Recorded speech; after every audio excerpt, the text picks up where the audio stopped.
It's our favorite time of the month at Politifact Wisconsin when we talk about the top 4 at 4 fact checks that you found the most interesting. To help walk us through them all is fact checker and reporter Tom Kircher at the Milwaukee Journal-Sentinel. So Tom, we're going to count them down the top clicked items here, and we're going to start with number 4, which is a repeat. So let's take a look at this. This is from Jeff Greenfield. He says, in the rest of the world, there have been 18 school shootings in the last 20 years.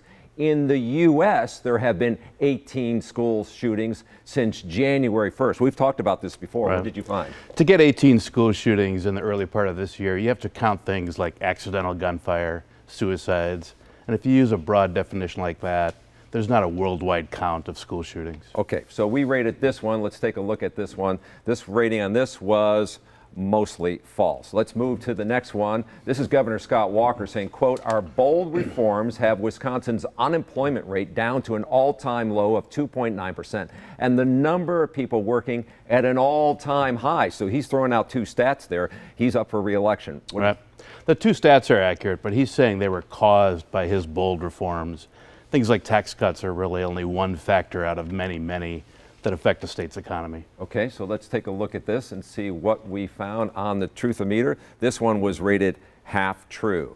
All right, let's look at our next topic here. Tony Evers says that despite a recent increase in school funding, Scott Walker has taken over $1 billion from the public schools. We should say that Tony Evers is also a Democratic candidate looking to try to see if he can unseat Governor Walker. What did you find on this one? So this is comparing Governor Walker to his predecessor, Jim Doyle.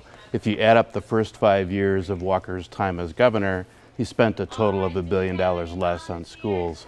But if you look at Walker's entire time in office, the difference is much smaller, about $183 million. Yeah, so there are a lot of numbers here. So when you look at and break it all down, let's see what the Truth-O-Meter came up with here. You determined this one to be mostly false. All right, let's go to our last one here. Former Congresswoman Gabby Giffords, she has a PAC, and she said Paul Ryan has blocked all action to strengthen our gun laws. This got a lot of people looking at this one. What did you find?